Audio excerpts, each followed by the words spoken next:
Oke, jadi pagi ini kita ada bacaan tentang preoperatif antikoagulan pada seizure. Jadi mungkin bukan ngomongin topik tentang pembedahan, tapi bukan berarti kalian sebagai dokter BTKP hanya mikirin operasinya, karena percuma kalau kamu operasi, kamu nggak paham tentang kondisi ini ya. Nanti mungkin akan dijelaskan terkait kapan kamu manajemen tentang antikoagulan itu harus di stop terkait persiapan operasi ya, karena begitu banyak di luar sana dan saya yakin juga dari kalian mungkin nggak terlalu interest untuk membaca judul-judul seperti ini karena bukan bedah banget gitu mungkin ya. Tapi salah Anda kalau berpikir begitu karena ini sangat bersinggungan dengan pekerjaan kita sehari-hari. Dan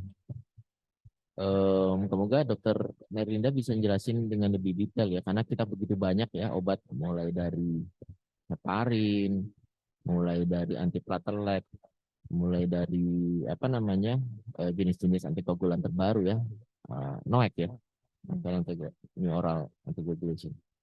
Silakan dokter Merlinda, saya waktunya untuk bicara sekitar 15 sampai 20 menit ya. Saya harap kalian perhatikan dan bertanya gitu ya. Eh Banyak yang nggak ada, tapi saya nggak tahu, saya nggak peduli kalau Anda nggak mau dengerin, tapi kalau Anda nggak bisa, bukan salah saya, karena ini terkait dengan ilmu yang akan kalian gunakan, bukan sekedar mendengarkan dan kewajiban ya. Ini terserah Anda mau itu apa enggak. Silakan. Mohon izin menyampaikan, selamat pagi Dr. Raffi, Mbak sekalian. Hari ini saya akan mempresentasikan mengenai preoperatif antikoagulan for cardiac surgery. Untuk awalnya saya akan menjelaskan mengenai cara kerja dari antikoagulan. Ini adalah proses dari koagulasi, di mana beberapa obat-obatan yang sering kita gunakan itu adalah ASA, aspirin atau antiplatelet. Terus juga dari clopidogrel mungkin yang paling sering kita gunakan di ruangan, terutama untuk pasien-pasien operasi jantung, di mana dia juga adalah antiplatelet. Untuk yang lain seperti dabigatran, itu juga apixaban, endoxaban, fondaparinux, dan juga heparin, itu juga sering sekali kita temui di ruangan.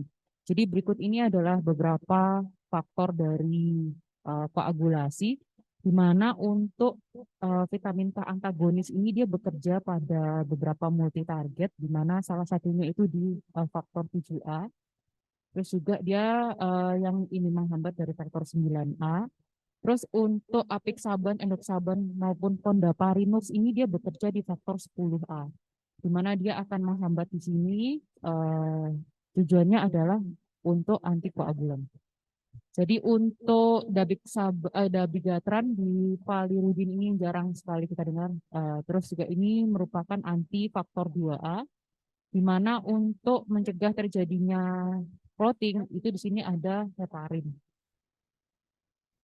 Ini dari skema lainnya, di mana ini ada faktor intrinsik dan juga faktor ekstrinsik.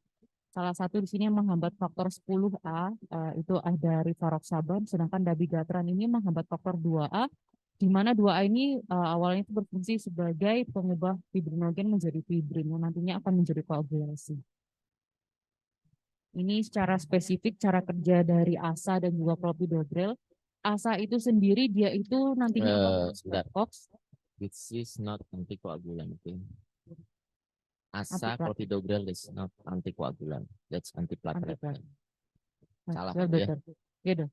Jadi ini adalah antiplatelet di mana ASA itu sendiri dia bekerja untuk menghambat COX-1, dan di mana COX-1 ini berfungsi untuk mengubah arachidonit menjadi PGA atau prostaglandin. Sehingga ketika dia dihambat, maka di sini terjadi agregasi platelet yang juga terhambat. Dari clopidogrel ini dia itu juga sama antiplatelet, terutama dia di CY2P12, dia menghambatnya di sebelah sana.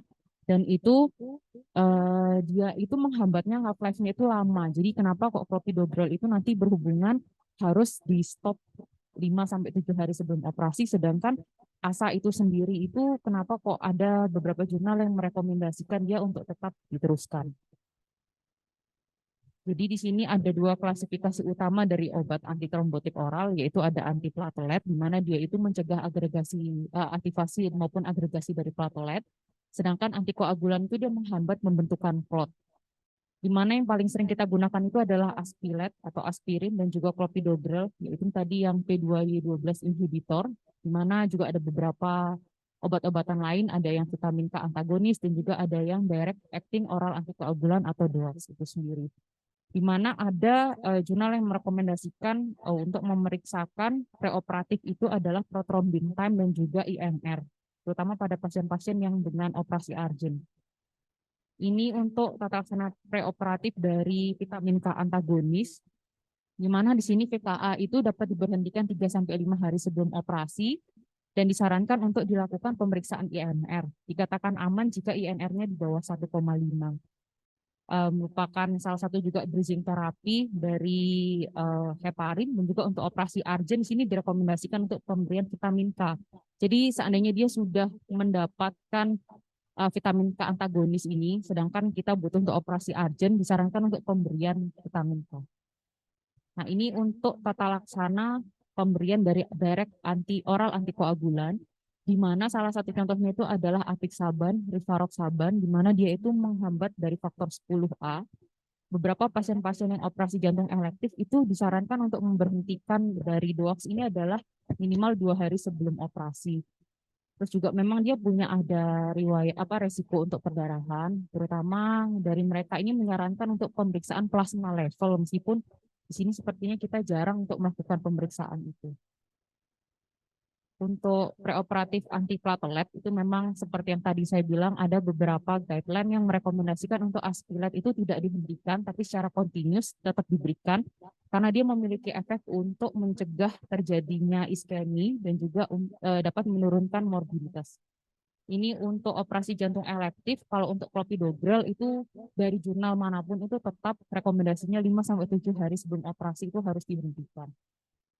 Nah, ini merupakan rangkuman dari timing kapan harus kita hentikan, di mana di sini dikatakan warfarin itu untuk di sini kan karena untuk cardiac surgery jadi hitungannya mayor surgery, di mana warfarin itu 3-5 hari, sedangkan dari dabigatran ini tergantung dari prevalence rate ini, cuman memang half-life-nya dia itu 12-17 jam.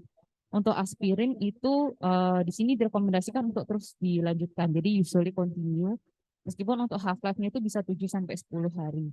Untuk clopidogrel itu tetap rekomendasinya 5-7 hari itu tetap harus dihentikan.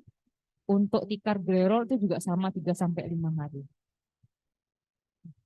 Ini suatu alurnya, jadi di sini disarankan untuk VKA itu paling tidak H-5 sebelum operasi itu sudah di stop. Untuk DOACs itu juga di stop pada H-3, tidak memerlukan bridging. Sedangkan untuk antiplatelet itu clopidogrel itu sudah di stop H-5, ticagrelor itu disarankan H-3 dan boleh di restart lagi setelah H+2 dari operasi. Berikut adalah rekomendasi dari AHA Guideline tahun 2021, di mana di sini dikatakan bahwa aspilat itu direkomendasikan untuk diteruskan, karena di sini dapat mencegah untuk dapat menurunkan terjadinya iskemia. Untuk clopidogrel tetap harus di stop. Di sini disarankan paling tidak 24 jam sebelum operasi. Cuma pengalaman yang selama ini ketika 24 jam sebelum operasi clopidogrel itu baru di stop, biasanya perdarahan pada intraoperatifnya itu banyak. Nah, ini salah satu tabel yang menjelaskan mengenai resiko tromboemboli, di mana nantinya ini akan berhubungan perlu atau tidaknya dilakukan bridging terapi. Di mana di sini ada beberapa resiko tromboemboli dibagi menjadi 3 kriteria, rendah, moderate, dan high. Di mana yang low di sini ini nih terbagi menjadi beberapa operasi, ada mechanical heart valve, ada pasien dengan memang modalnya AF, dan juga memang ada dengan pasien-pasien dengan tromboemboli. Sini dikatakan yang low ini salah satu contohnya jika mechanical heart valve itu jika adanya di leaflet aortic valve tapi tanpa AF. Sedangkan kalau moderate ini memang dia sudah ada basicnya AF. Dan juga high itu kalau memang kita membutuhkan nantinya adanya mitral prosthesis atau MTR. Ini untuk bridging terapi yang sering juga kita lakukan, terutama heparinisasi di ruangan, di mana heparinisasi itu sebenarnya dapat diberikan secara kontinus. Memang biasanya kita lakukan itu adalah hamin 6 jam sebelum operasi itu paling tidak sudah harus di stop. Ini beberapa rekomendasi tabel juga hampir sama seperti yang tadi dari jurnal yang berbeda, di mana di sini juga dikatakan untuk beberapa obat-obatan seperti dabigatran ini H-3 memang sudah harus disekat. Ini untuk jurnal yang lainnya, yaitu dari American College of Chest Physician Clinical Practice Guideline. Mereka juga merekomendasikan di sini untuk ASA terus diberikan clopidogrel H-5. Ini adalah suatu emergency surgery di mana pasien-pasien yang mendapatkan ASA atau ASA dengan CPG itu dilihat alurnya. Kalau memang emergency surgery tetap harus kita lakukan, tetapi kalau semisal bukan emergency surgery maka di sini harus kita lihat alurnya.